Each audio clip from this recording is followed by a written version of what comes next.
Bom, voltamos aqui para a nossa live para continuar o nosso evento de hoje.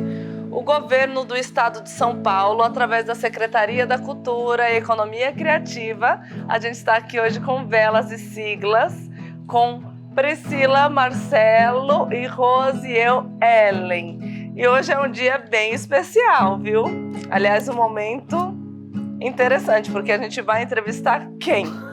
Quem que a gente vai entrevistar? O Marcelo Gomes. E eu, como conheço bem, vou espremer tudo, até o fim. Quem que vai, gente? Você. E aí, eu quero te perguntar uma coisa. Calma, vai devagar. Não tem a dó, ele. Você tá nervosa? Eu tô. Eu tô em outro lugar. Eu sabia que você tava Vou nervosa. ficar quieto. Hã? Vou ficar quietinho, vou só responder essa coisa. Não fica duro. Tá bom.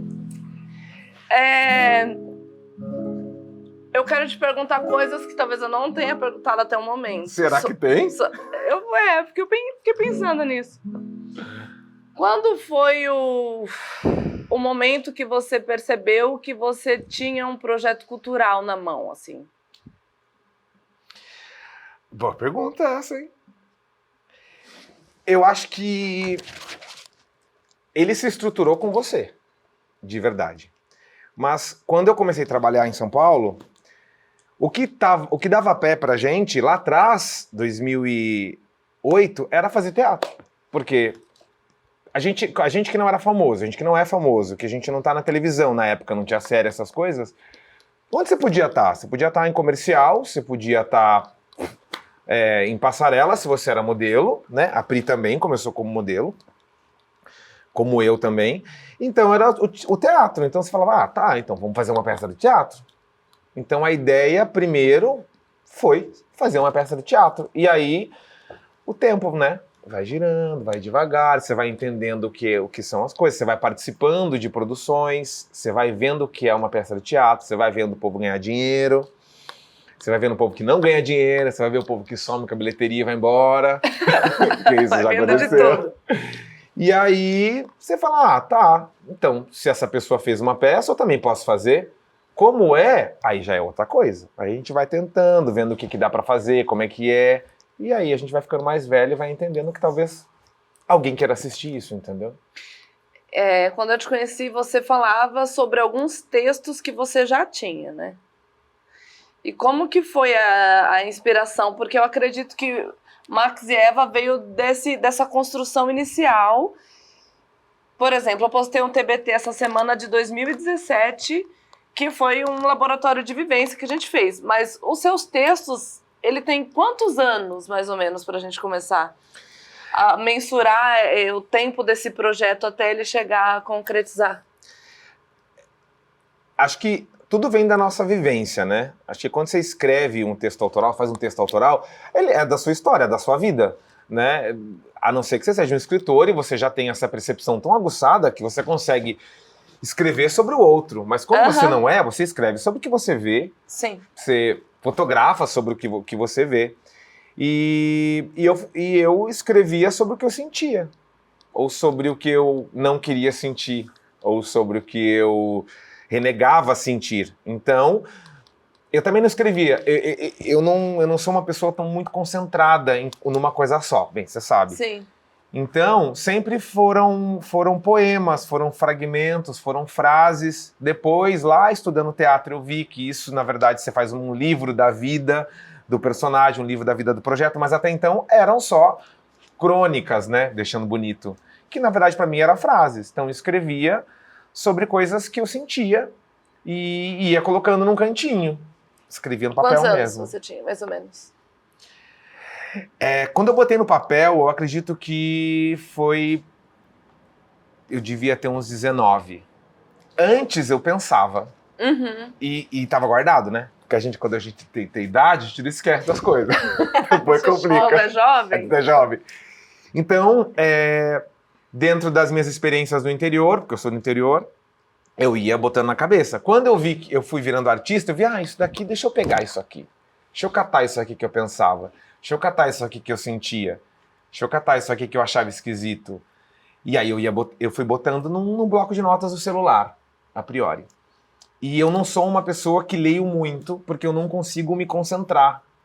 Eu acho que eu devo ter aquele DDA, né? Que o déficit eu acho que eu devo ter isso. DDA. Mas eu nunca fui atrás para saber. Então, as coisas acontecem pra mim no flash da minha cabeça, sabe? Então, eu começo com você, daqui a pouco eu já tô pensando em outra coisa. Se eu começo a ler uma coisa, vem um mosquito, fala como um mosquito bonito, duas asas, eu volto lá esquecido que eu tava lendo. Eu, quando fui ler, me concentrar para ler, é difícil. Eu acho que eu nunca terminei um livro inteiro na minha vida. Inteira. Porque eu não consigo. Chega uma hora que eu já entendi, já sei desse daqui, vou lá pro outro. Agora, pra arte é diferente, porque é um trabalho, você vai se chuchando. Mas é isso, eu fui só escrevendo o que eu sentia e o que eu via, entendeu? E aí, para eu entender, você já tinha alguma coisa formulada na sua cabeça quando a gente se conheceu? Ou você não sabia o que você... Ou você teve esse start depois de algum tempo da nossa convivência? Como é que foi esse convite? Porque você me convidou dizendo, olha, eu tenho uma ideia de um projeto e eu tenho uma personagem que é para você, que é você. Sim. Acho que quando eu te conheci, eu já tinha... Acho que eu já tinha voltado do Odin, que eu acho que sim, né? Já tinha Eu acho voltado. que sim. Eu tive o privilégio de estudar na Dinamarca, no Odin Teatret, e lá eu vi que eles faziam espetáculos autorais, que eram de pesquisa. Muito do que você trabalha, muito mais do que eu. Que é muito tempo estudando e observando e vivendo aquele universo para criar um produto. Então eu vi isso lá. Quando eu voltei de lá, eu percebi que o que eu tinha escrito e o que eu pensava podia ser um projeto. A Roberta Carreri é uma pessoa que influenciou muito na minha vida depois de que eu conheci ela através da Rita Grillo, que é minha professora. Foi minha professora que me estimulou e falou, olha, eu bebi na fonte de lá. A Roberta Carreri, ela faz peças sensoriais, com o que ela vê, com o que ela sente. Então aquilo que eu assisti, depois de ter assistido aqui no Sesc Belenzinho, Crônicas de Odin, que eles fizeram uma coisa que eles ensaiam há 20, 30 anos, eu falei assim, eu quero fazer isso. E aí eu me inscrevi, fui para lá, tive o privilégio de passar, porque tem que mandar uma carta em inglês para eles aprovam, foi quando eles estavam fazendo 50 anos, e eu fui lá e fiquei um mês. E aí lá eu vi que eles criavam coisas. Então eu posso estar errado porque eu não acompanho o Odin já tem uns anos, mas tudo deles é autoral. Eles vão bebendo aqui, eles pegam ali, então eles têm teatro de perna de pau, que eles colocam lá, eles têm Bumba Meu Boi, eles têm teatro Katakali, tudo junto. Então, e aquilo que eu via a Roberta fazendo, que eu via a Iben fazendo, que essas mudanças de voz, eu percebi que eles criavam. Eles viviam, eles olhavam, eles iam, né, obviamente como uma companhia mais velha do mundo, aqui no Ocidente, eles iam para lá, viam e pesquisavam e depois colocavam isso no palco. Então, a partir disso, eu falei, eu tenho uma coisa aqui. Aí eu comecei a observar o underground, porque a nossa peça, o nosso projeto é underground, né? Ele cresceu muito você botou esse fermento e hoje a gente está num espaço incrível, cultural de São Paulo, que tem, imagina, a gente está no espaço cultural da cidade de São Paulo, um dos mais respeitados, mas não era para esse lugar. Eu assisti lá depois de um tempo, na Valha na Carne com o Nastergaile, e falei, nossa, que legal isso aqui. Denso, baixo, podre, sujo, que foi o que eu vivi quando cheguei em São Paulo, das dificuldades que eu enfrentei. E eu vi que você comentou do Navalha, que já foi então uma inspiração para fazer o projeto. Eu, como atriz, sempre quando vou fazer um personagem, eu bebo de muitas fontes para construir a minha persona, a minha personagem. Quais são as fontes que você bebeu, tanto para escrever quanto para reproduzir esse personagem? O Max, ou a Max, ou você pode chamar como você quiser, ele é um alter ego, né? Não adianta. Ele saiu daqui e ele é um mix de um monte de gente. Então vamos dizer que todas essas personagens nossas, elas são de pessoas. É um pedacinho, é um coração de uma cabeça de outro, um andar de um... E aí eu li uma vez, alguém falou que nós atores a gente rouba, né? A gente rouba o outro. O olhar, a mexida de cabelo e tal. Então, no meu caso, eu fui roubando coisas junto com o que eu sinto, junto com o que as dificuldades e as coisas que não estão para fora hoje, que vivem dentro de mim, que graças ao universo, né, eu consigo colocar no palco, senão eu morreria. Então eu bebo em pessoas, são pessoas. Então a Eva, ela existiu até com esse nome, um nome maior, mas esse resumido, com mais 2 ou 3 pessoas, o Max é umas 4 pessoas, sendo que eu sou a principal delas, o Didi é umas 3 ou 4 pessoas, mas a Eva, por exemplo, nasceu para Ellen. A Eva nasceu para Ellen. O Didi nasceu para o Marcos Veríssimo, mas por conta do projeto ele acabou indo para outro lugar. E o Max eu criei para mim como um egocentrismo absurdo, mas como um projeto simplesmente que eu quero mostrar para as pessoas que você pode ser aquilo que você quiser, entendeu? Acho que é isso. Não sei se é um egocentrismo absurdo, não. Eu acho que é uma forma da gente... Né? É real. E uma das dificuldades que a gente encontrou no meio do caminho é fazer reunião com possíveis diretores e outras pessoas, e as pessoas acreditarem que todo esse universo está muito longe do que sou eu ou o Marcelo. Justamente porque as pessoas, elas colocam a gente em caixas. Então, por exemplo, ninguém sabe as coisas que o Marcelo vivenciou quando ele chegou em São Paulo. Acho que é legal você falar um pouco disso também, que essa é uma fonte muito inspiradora para você. Eu acredito que veio muito daí também. Sim. E no seu olhar de menino jovem que veio do interior, também observando aquele universo todo na sua frente. E como é que foi você viver tudo isso aí, que foi lá que você identificou esse Baixo Augusta, né? E não é que você só identificou que você ficou olhando, você estava lá dentro, você vivenciou, você era amigo dessas pessoas. Sim. Eu quando cheguei em São Paulo, eu cheguei bem, eu fiz uma campanha muito grande como modelo e ganhei uma grana muito grande. E aí, como a gente é um pouco, né, avoado, eu gastei toda essa grana e depois eu não tinha praticamente dinheiro para pagar o meu aluguel. Então eu falei, peraí, não é tão fácil assim, né, como dizem, né? Você vem, porque eu jovem, bonito, né? Você achou enfim, que ia começar a ganhar? Você chega e ganha um cachê altíssimo que daria para pagar o aluguel de 2 anos. Eu comprei tudo que eu queria. Mesmo já vindo de uma experiência de Nova York, onde eu já tinha morado fora, onde eu já entendia, eu falei, não, me vislumbrou um pouco. Não foi tão fácil. Eu morei num lugar legal em São Paulo quando eu cheguei, mas aí houve um rompimento e aí depois eu fui morar na Bela Vista. Eu já fazia teatro, fazia o espetáculo Sexo, etc e tal, que foi a minha primeira peça, depois de formação de escola, né, porque eu sou formado, eu tenho DRT de modelo, e aí depois eu comecei a trabalhar, e aí a primeira peça de nome mesmo foi o Sexo, etc e tal, no Teatro do Corinthians, onde a gente ganhava dinheiro, era o primeiro espetáculo de promoção do Grupão, pra você ter noção. Só que não era um dinheiro absurdo, né? Então dava ok. E aí eu tive que sair desse lugar onde eu morava com meu amigo, que a gente brigou, sei lá, porque ele me acusou de uma coisa, enfim, que não vem ao caso. E eu fui embora. E eu não tinha onde morar. Então aí meu amigo Sabino, André Sabino, maravilhoso, que fazia o espetáculo comigo, junto com a Fabi Aquino, que vem assistir a gente amanhã, e junto com o André Rangel, que era o diretor na época, que fazia essa peça que bombava. Ele falou, não, vem aqui em casa, dorme aqui em casa. E ele tinha um quartinho, e aí tinha um colchão. Aí ele falou, tá, você fica no colchão pra gente ver. Só que a gente é jovem, a gente era jovem, a gente não...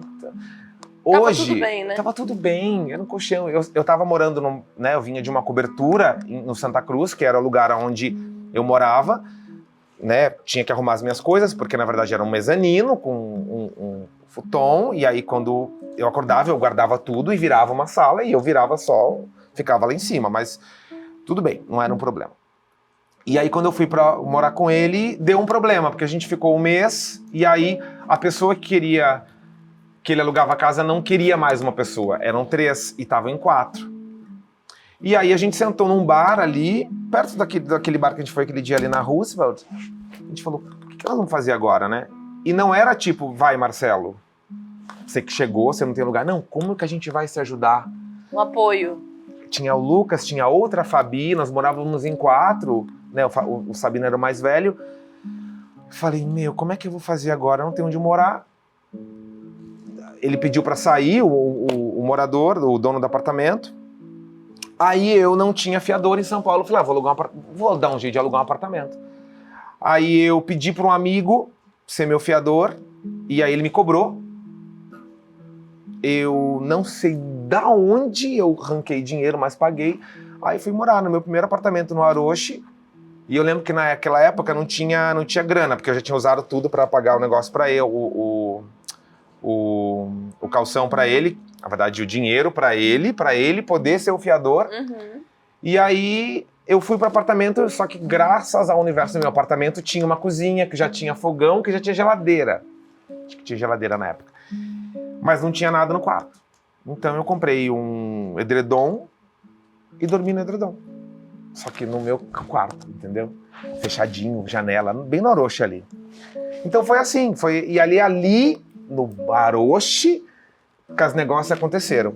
E aí, hoje, lembrando, isso não me dá tristeza, não me dá nada. Não, mas eu acho que trouxe pra você também um outro lado da vida que você não conhecia. Sim. Bom, eu te conheço, a Pri, a Rose te conhece, eu sei que você é um cara que... É um cara, apesar de ter essa energia e tal, você é um cara super tranquilo.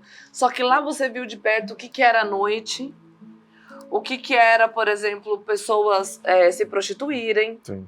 Né? Você conseguiu observar e ter vivência com essas pessoas. Sim, sim. Que eu acredito que foi dali também que você conseguiu sentir o que era esse universo. É isso que eu quero dizer. Quando as pessoas às vezes olham para você ou olham para mim vendo dentro de tudo isso, acham que não. E na verdade não é essa a realidade. Você já viveu muito próximo disso. Sim. Né? Para se inspirar. Nesse apartamento onde eu morei, com outras pessoas, a droga tava lá, cocaína tava lá, álcool tava lá. Só que eu sempre fui muito focado. E isso nunca foi atrativo pra mim. Sim, eu sei. Né? Nunca foi atrativo. E também não tem um porém. Eu bebo muito pouco álcool, quase nada. Uhum. Mas não tem princípio, não é por conta de religião, é simplesmente porque eu não gosto. Uhum. E tudo bem se eu não gostar. Mas você viu isso Mas muito. estava lá, né, na prateleira de vidro lá, Michês, né, quem não sabe, Michês são garotas de programa, ali no Aroche tem muito, as trans, na época não se falava trans, se falavam travestis, que também tem essa nomenclatura, então essas pessoas estavam lá, em casa, então eu via essas pessoas, e meninos muito afeminados, e tava todo mundo dentro do apartamento, a madrugada inteira, indo para os afters das baladas, quando a The Week, que era uma balada, acho que nem tem mais, bombava em São Paulo, então você ia pra The Week, depois você ia da The Week, aí você ia pra... After, sem fim, né? Sem fim, porque você vai pra balada, sai da balada, vai pra outra, sempre com droga e tudo mais. E tudo bem as pessoas usarem, cada um tem o seu universo, só que eu não me aproximei disso.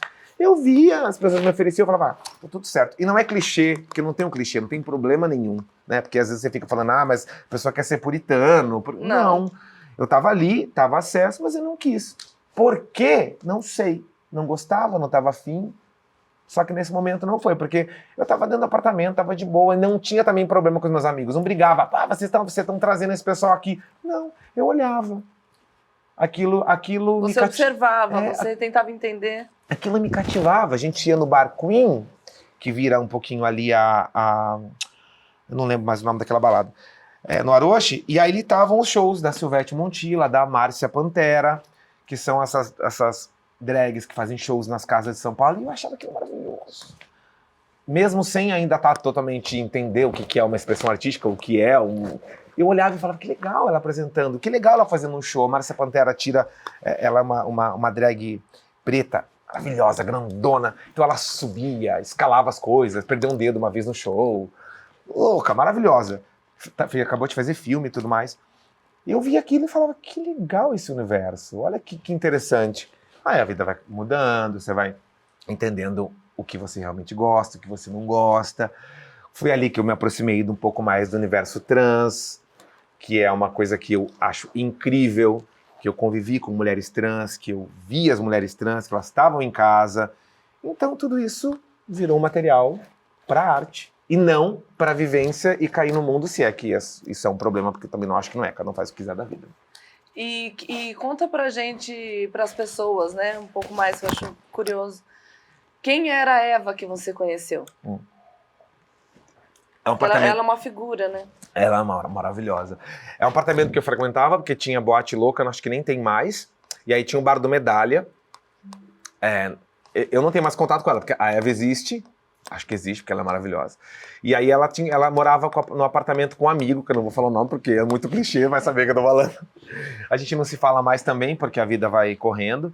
E aí ela era uma mulher nordestina maravilhosa, malhada da noite, estava sempre da noite, tinha uma caminhonetona linda, gigantona, então ela sempre ia pra balada, aí sempre com cabelão loiro até aqui, simpática, falava muito, conversava com todo mundo, os porteiros, os donos de balada adoravam ela chegava, abria tudo pra ela, e eu frequentava a casa dela e via essa Eva fazendo salada pra gente, fazendo comida. Que tinha seu sugar daddy. Que tinha seu sugar daddy, que ela tinha o seu sugar daddy, e ela tinha esse cara que dava dinheiro pra ela, ela tinha um namorado, esse namorado, o sugar daddy achava que era maquiador dela, mas era um namorado mesmo, então fingia de ser gay pra poder ficar com ela, e era maravilhoso, uma história maravilhosa, morava ali na noite, saía, fazia o que queria, sempre bronzeadíssima, porque esse marido dela, né, ele tinha... O marido que bancava, né? A gente precisa falar as claras aqui, né? Claras.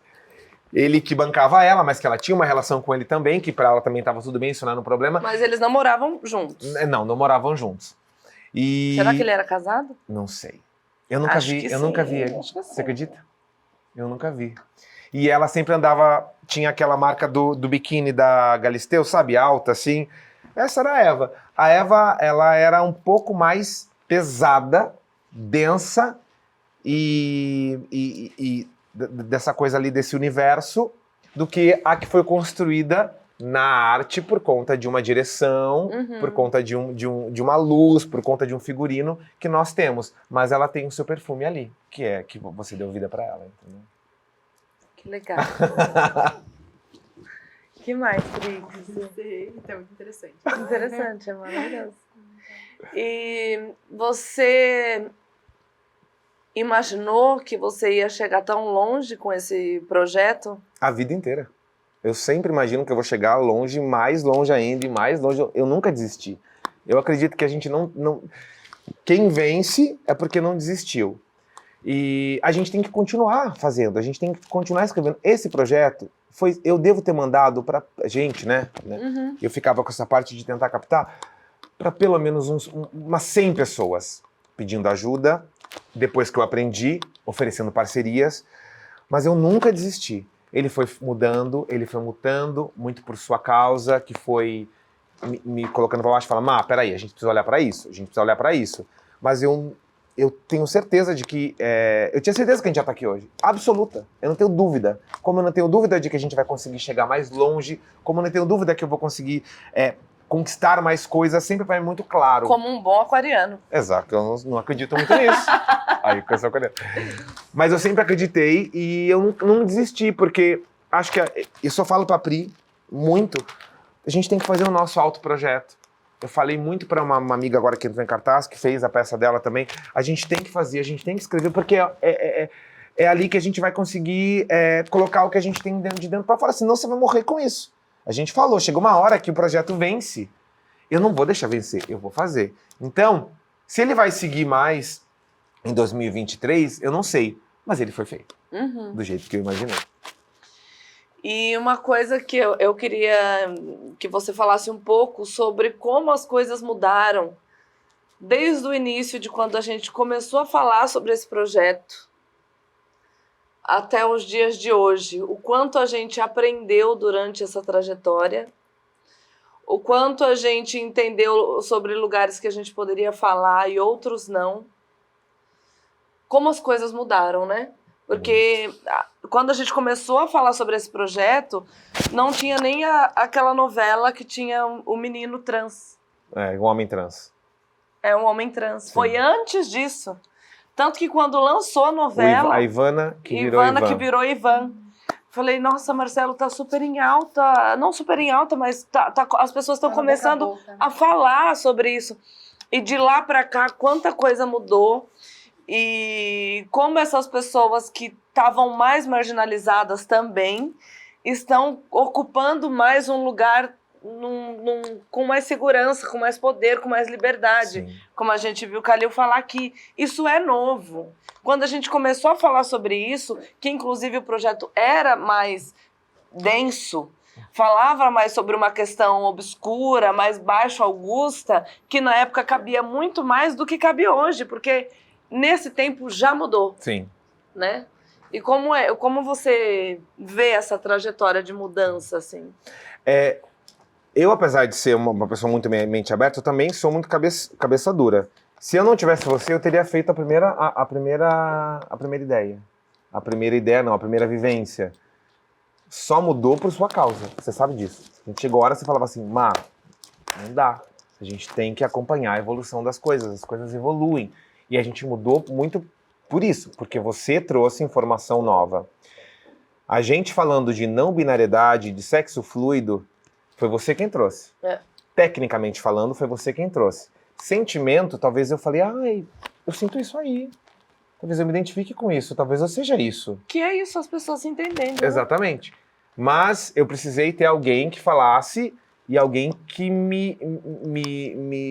que eu gostasse para ouvir e abrir meu coração. Porque é difícil você se desprender das coisas. Você sabe, durante o nosso processo, tá tudo aqui dentro do meu coração. Quando eu entreguei para a direção, primeiro para o Cássio Scapin, que foi quem leu o texto e deu essa concepção artística, depois para o Gração e para o Ando, a gente entregou na mão deles.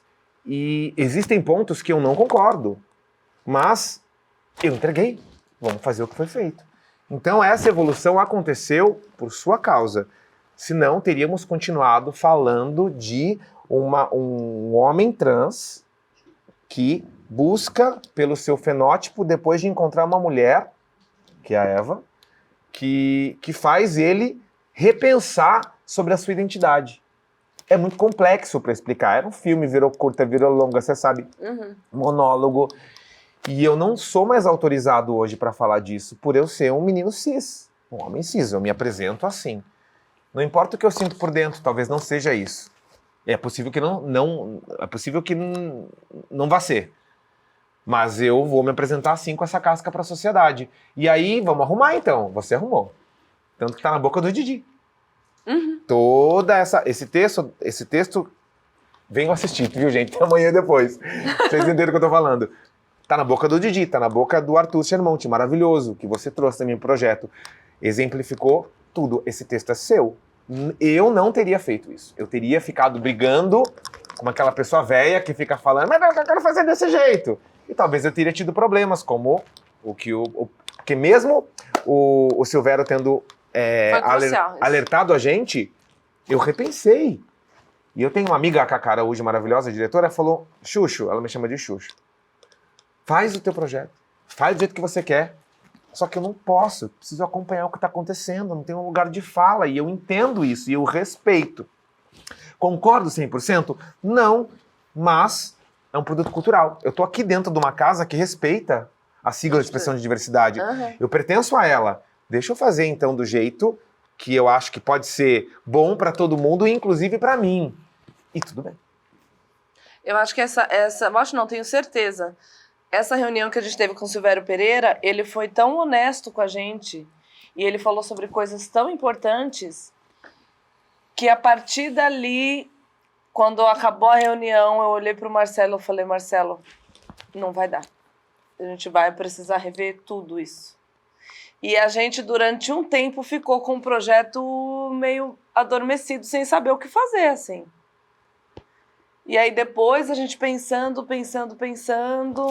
e aí eu falei, nossa, mas existem outras coisas, porque essa evolução de aprendizado, de crescimento das siglas, tá vindo cada vez mais, né? Do mesmo jeito que você às vezes agora se identifica mais com essa ideia do que uma outra coisa, do mesmo jeito que pessoas podem assistir esse espetáculo e talvez não ter pensado sobre isso e falar, como uma pessoa que assistiu a gente no Céu Quinta do Sol e falou, nossa, eu sou o Max. Eu sou o Max. E que às vezes a pessoa não sabia, porque ela não se sentia nem ali, nem aqui, mas o que eu sou? E eu acho que essa descoberta faz parte dessa jornada de conhecimento e crescimento que não para de vir, né? Porque para mim, pessoalmente, eu não sabia muito o que era e como que deveria ser e o que era isso tudo, porque no interior a gente não tem informação, não tinha internet na época, quando adolescente. Você tá falando de questões de gênero, Tô falando né? de questões de gênero, que é o que a gente fala muito, defende muito dentro do projeto. A questão de gênero que eu me identifico hoje, eu não sei, porque dentro é uma coisa que é muito... É tudo muito confuso. Eu tive um sonho uma vez e eu entrei... Artista é muito louco. Eu olhei pra dentro e vi o que eu era. E eu até falei com um amigo meu que ia fazer um quadro pra mim. Um porco-espinho com um rabo de unicórnio. Que loucura! Eu sonhei com isso. Eu sonhei que era... Imagina um quadrado, metade um porco-espinho, metade um rabo de unicórnio, mais ou menos parecido com Monstros S.A., o Boo, sabe? Que é meio azulzinho. Mas isso, eu penso, eu sou essa pessoa esquisita e ao mesmo tempo que tem nuances flofes, né? Ao ponto. Eu sou assim. Mas talvez, hoje, se eu fosse adolescente, eu teria desenvolvido a minha transexualidade que tá dentro, que não foi desenvolvida por conta do universo e por conta do meu trabalho, né? Que fui podado, eu fui mutado, eu fui... por conta de família, não que minha família nunca fez isso, ela simplesmente não fez nada. Não, a família tradicional, ela vai vivendo Exatamente. ali como se aquilo não fosse possível de acontecer, sim. Ela nem fala. Exatamente. Mas você já entende Sim, o recado, sim. né? Então talvez, se fosse nos dias de hoje e eu fosse um adolescente, eu seria uma mulher trans. Então eu tenho certeza Então disso. a gente pode pensar, porque eu já ouvi pessoas, né, preconceituosas falar, mas como assim tá cheio agora? Tá cheio de gay, tá cheio de gente assim. Não. O que acontece é que as pessoas estão tendo coragem de ser mais felizes e ser o que elas querem ser. Sim. Então isso é maravilhoso. E a gente vê também o reflexo disso na nossa exposição, que tá lá fora, frente a frente. Sim. Que a gente tem ela lá, que tem quantos anos? 71. 71. E a gente tem o Luiz... O Miguel. Miguel. De 19. De 19. As coisas que o Miguel fala, a naturalidade com que ele fala, a leveza e o amor e o afeto que ele tem com a família dele. E aí, entre o Miguel e a Lala, tem pessoas de todas as idades. Quanto mais velha a pessoa era, ela me pareceu ter mais barreiras para aceitar o que ela era. Quanto mais jovem, mais afeto entre a família. Olha, me arrepia falar. Mais amor entre as pessoas, mais aceitação, mais afeto entre as famílias. Então, a gente está mudando e é para melhor. Sim, sim. Entendeu? Porque falar essas coisas de que, por exemplo, Mid, né, que é uma pessoa que também não consegue se identificar, não sabe muito bem. Dentro dele é um turbilhão de coisas. Ele tem, acho que, 38 anos. E essa coisa da família que não aceita, da sociedade que não aceita, a pessoa, ela aprende que ela também não tem o direito de se aceitar. Sim. Isso gera um conflito, um sofrimento interno. Não é só porque as pessoas não aceitam ela. Ela se sente culpada. Ele fala muito sobre isso, né? Sobre o erro, sobre a culpa de estar se sentindo errado. E quanto mais jovem, uma facilidade maior em viver, em ser feliz, em trocar afeto, né? Porque tudo evoluiu, né? Tudo evoluiu. Minha mãe hoje é uma mulher super esclarecida. Eu mostrei pra ela, ela assiste os produtos, ela assiste o filme que eu fiz da Louisiana, que eu faço uma mulher que tá rodando o mundo. Ela acha legal, meu avô assistiu, achou legal. Mas talvez porque eu sou ator, né? Se eu fosse um empresário, como seria isso? Né? Se eu fosse um advogado, se eu fosse um médico, e porventura aparecesse com salto, com vestido, com peruca, como seria isso? Como é para as pessoas, né? Então, como artista, a gente tem uma certa facilidade por conta da expressão artística, às vezes se fundir com o nosso eu, né? Mas no meu caso, me salvou, porque eu posso experimentar aqui e essa casca social tem me servido aí fora. Hoje tem me servido. Eu não sei amanhã. Eu não sei se eu vou pra Tailândia e vou voltar diferente. Tô brincando, mas não tô brincando. E tudo bem. E tudo bem. Então, essa máscara e essa casca social tá me servindo muito bem, porque eles olham, porque eu me interesso em coisas de menino, mas não sei. Hoje é assim, amanhã pode não ser, pode ser que não seja nada disso, pode ser que seja tudo isso, e aí a gente entra de novo E é dentro. isso que te salva. Eu acho que eu só tô vivo e eu tenho certeza disso, porque eu tenho muitos amigos que estão fazendo teatro, estão experienciando coisas, porque tem a arte, senão a gente se afoga, a gente se mata, porque como é que você guarda isso dentro? Como é que você põe pra fora uma coisa dessa que você nem sabe o que é? Eu nem sei lidar. E eu tô falando de uma coisa, não é porque com quem eu vou trepar, é outra coisa. Se fosse com quem vai trepar, é mais fácil, né? Era mais fácil, É outra coisa de dentro, como é que você bota pra fora? Como é que faz? Eu agora na quarentena fiz aquelas brincadeirinhas de você pegar sua foto de menino virar menina, de menino eu peguei uma foto minha antiga e coloquei. Falei, caralho, olha que legal se tivesse acontecido isso com 17, 18. Eu mostrei pra minha mãe. Ela falou assim, nossa, eu sempre quis ter uma filha mulher. Com a cara, ela falou pra mim isso. Eu falei, olha, mas seria uma mulher o quê? Uma Graciane, porque eu tenho 1,9 m. Mas, brincadeiras à parte, é isso. A minha expressão é essa hoje. Um menino cis que tá na arte e aproveita ela pra não morrer. Pois é. E a potência, né, das pessoas. Eu acredito que o mundo pode se beneficiar muito mais das pessoas, as pessoas sendo o que elas são, do que as pessoas tentando ser alguma coisa ou com questões internas, né, de não aceitação. Sim. Porque a gente é muito julgado pela casca, né? A gente é Muito julgado por isso daqui. O tempo inteiro. A gente é julgado. E assim, até, você tá falando isso porque você pertence a uma classe, porque você... Bem, olha aqui nós todos, né? Mas não, a gente tem coisas dentro da gente. Como é que é isso, né? Como é que você é julgado por uma coisa que você passa por isso, né? A gente sabe, uma mulher bonita, loira, maravilhosa. Como que é a história? O que você passou, né? Meu, eu cheguei em São Paulo, passei perrengue para um cacete. Nem por isso hoje eu fico usando isso para falar, não, coitado. Não, era meu caminho. Eu comecei como empacotador de mercado. Hoje eu sou empresário, tenho as minhas coisas. Sou diretor, trabalho com teatro, sou ator, sou um monte de coisa. Mas o problema é que a gente quer saber futricar a vida do outro, quer fuçar na vida do outro. Se cada um preocupasse com o seu fiofó, a gente não tinha problema, né? Exatamente. A gente quer saber do outro, a gente quer julgar, loira, bonita, maravilhosa, mas o que ela carrega? Qual que é a carga que ela carrega para estar aqui com esse cabelo, com esse olho? Qual é a carga? Pessoal, né? Ninguém quer saber. Ninguém quer saber. As pessoas querem te identificar, olhar pra você e te colocar dentro de alguma caixa para que ela consiga te decifrar. Sim.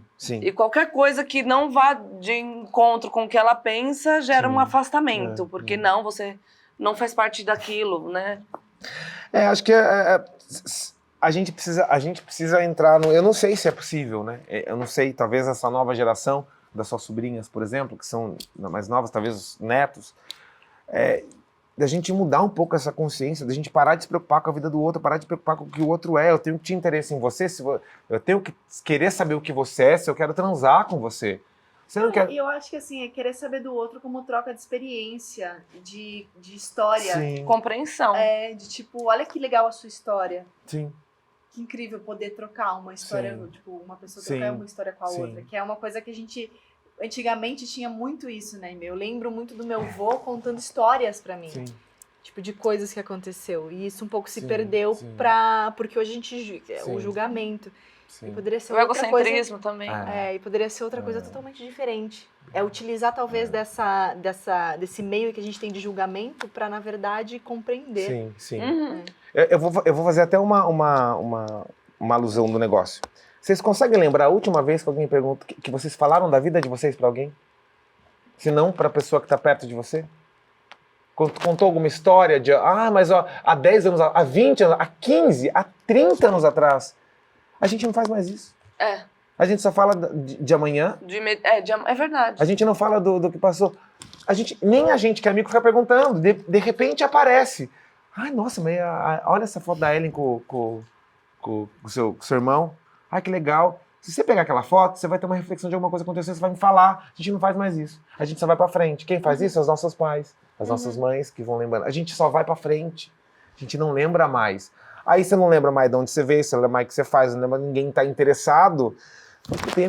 Quem que vai interessar na minha história? Onde vai ser? Só quando você ficar famoso, for no Fantástico fazer o negócio lá do Reviver lá do quadro lá. Não sei o nome do negócio. É só assim, porque a gente não fala mais. As pessoas não estão interessadas em ouvir mais a sua história. As pessoas estão interessadas em contar o que elas vão fazer, o que elas nem fazem. Quando que a gente tem espaço, se não numa entrevista, se não numa biritinha e num filosofar? A gente não fala mais, ninguém tem interesse. O que alguém vai querer saber? Como é que era a sua vida há 20 anos atrás? Que escola você estudou? O que aconteceu com teu amigo? Não fala mais. As pessoas querem, na verdade, saber se você está de acordo com o ponto de vista dela, né? Parte um pouco daí. Ela quer te forçar a ter o mesmo ponto de vista dela, né? Só é muito triste, porque a gente fica muito nessa catarse louca, né? Vai pro celular, nós somos pessoas de 30 e tantos, você não tem 30 ainda, né? Que você já vai demorar pra chegar um pouco aí, porque essa menina é uma menina. Mas a gente fica querendo construir coisas, fazer coisas, chegar no lugar, e a gente às vezes esquece só de viver o que tá agora, do que tá acontecendo, viver a dor, porque a dor também tem que ser vivida, né? A minha dor foi vivida, é por isso que existe o espetáculo, senão não existiria a angústia. A gente passa pano e vai pra frente. A gente precisa conversar mais e falar mais do outro e ouvir história. Às vezes a gente vive tanto tempo com a pessoa e não sabe da história da pessoa. Sabe se a pessoa tem irmão, sabe se a pessoa não tem irmão, sabe o que aconteceu com a mãe, sabe o que aconteceu com o pai. E a gente também se blinda, não quer falar, ou tem vergonha, ou acha que não é interessante. Eu acho que não é interessante. Eu acho que é muito esse movimento também das redes sociais, né? Que a gente sempre precisa parecer mais legal do que é, mais inteligente do que é. As viagens precisam ser mais legal do que realmente são. Então, mais engraçado do que é. Então a gente está sempre se pondo à prova para parecer uma pessoa interessante. E aí, às vezes, pode ser que tenham coisas pessoais da nossa vida, detalhes que são realmente interessantes e que a gente julga como não, porque todo mundo tá nesse fluxo do scroll, né? De ver o próximo, de ver o outro. O que é que me puxa mais? Nossa, eu preciso ser muito interessante. E é realmente um equilíbrio que precisa ter, assim, pras mídias, né? Para tudo isso. Porque é um trabalho, né? Virou um trabalho. Então a gente também quer trabalhar, quer fazer aquilo acontecer, a gente precisa ser visto. É ali que as coisas acontecem. Aí a gente exemplifica com pessoas ganhando muita grana lá, com pessoas só conseguindo coisas por conta de seguidor, por conta de visibilidade. A internet hoje é uma ferramenta de contrapartida para projeto, né? Então como é que faz, né? A gente tem que ir caminhando, vamos aí. E você acha que Max e Eva ficou muito diferente do que a ideia inicial do projeto? Tem alguma coisa lá que era de lá e ainda está aqui? Ou você acha que a transformação foi um Frankenstein total? Eu acho que foi 50%. Porque o nosso diretor é maravilhoso e ele aceitou muito do que a gente trouxe, né? Até do que a gente tinha construído. Acho que tem poucas coisas que foram mudadas totalmente. A maior parte ele foi buscando no que a gente também dava. E o que é muito legal, porque o Garçom foi um presente, o ano foi um presente, né? Que o Cássio nos deu. De poder experienciar, de poder testar. A minha vontade, obviamente, era de ter, né, uma utopia de um artista, de achar uma empresa que fizesse um aporte dentro de uma pesquisa dramatúrgica para que você estudasse 12 meses, que é o que vocês fazem, né? Só que com subsídios que realmente fazem com que vocês possam se dedicar e não ter que se matar, para você experienciar aquilo, para você beber, para você entregar um produto depois de um ano, que você vai falar, nossa, isso daqui tá me tocando. Fico muito triste quando eu vou no teatro e não sinto nada. Eu quero sentir. Mas as pessoas precisam também ter investimento para isso, né?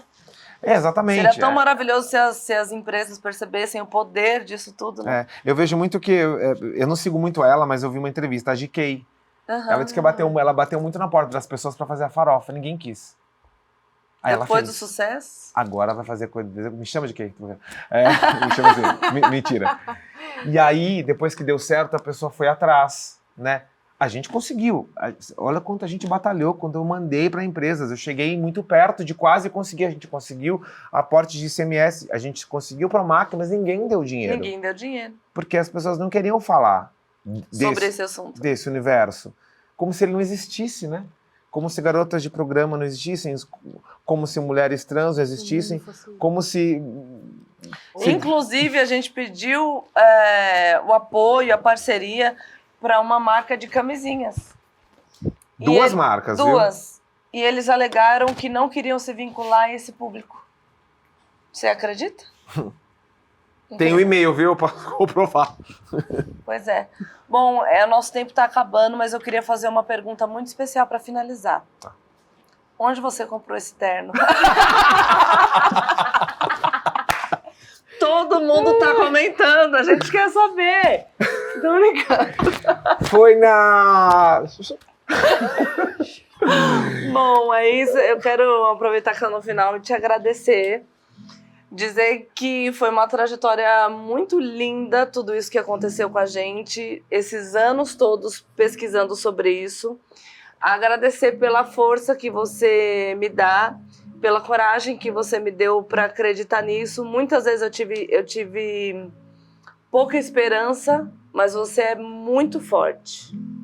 E isso só aconteceu graças a você, tá? Tá. Te amo. E eu quero te agradecer e eu quero que você saiba a importância desse projeto não só para nós, mas para todo mundo que teve algum tipo de contato com ele.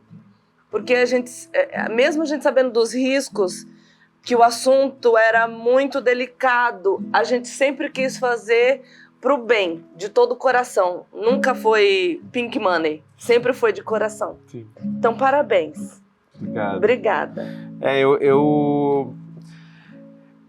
Às vezes as pessoas não acreditam, às vezes não vão acreditar em você, às vezes não vão credibilizar o que você quer fazer, o que você tem vontade, mas não dá pra desistir. E às vezes não vão te colocar como prioridade, que acontece muitas vezes. Mas a gente tem que se colocar como prioridade e dizer que a gente vai fazer. Então, se não der pra fazer daquele jeito, eu vou fazer do outro. Porque quando você tem uma ideia, quando você tem um projeto, quando você quer realizar, você vai fazer. E aí é o que eu já falei, né? Que a gente tem que desejar aquilo como aquele último restinho de ar quando você tá subindo da piscina, que você tá quase morrendo. Quando você deseja as coisas daquele jeito, acontecem. Então, eu também quero te agradecer, porque você é a minha inspiração para muita coisa. A gente passou muita coisa junto. Semana retrasada a gente conversou mais ou menos um mês. Eu fiquei muito triste por tudo que está acontecendo de verdade, de coração, porque o que eu queria que o projeto fosse realizado de uma forma que não houvessem caminhos para falar, não, eu vou ficar aqui, isso vai me salvar, isso vai resolver. Mas de verdade, eu faço com toda a minha alma, e eu acho que esse lugar a gente merece, a gente tem que aproveitar ele agora. O que vai acontecer depois eu não sei, mas desistir nunca foi uma opção. Parabéns. Obrigada.